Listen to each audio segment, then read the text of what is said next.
Hey friends, if System32 folder keeps popping up at startup in Windows 11, then please watch this video. I will guide you through the resolutions. So the first solution is an SFC scan. Search for command prompt in the Windows search bar and click on Run as administrator. Type the command sfc space forward slash scan now and hit enter to invoke the SFC scan.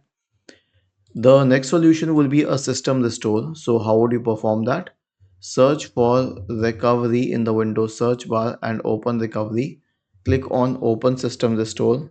Okay, if it is not configured, click on system protection.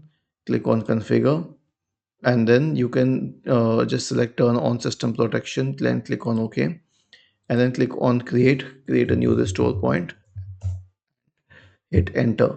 Now this has to be done well before you perform a system restore because if you do it at the time when you're performing the system restore, you wouldn't have a restore point.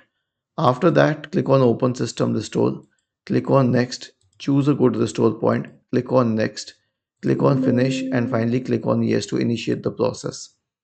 Was this helpful? If yes, then you can also try one more solution, and that is to perform a checkdisk scan. Search for command prompt in the Windows search bar and click on Run as administrator in the right pane. Type the command chkdsk space forward slash r space forward slash f and hit enter.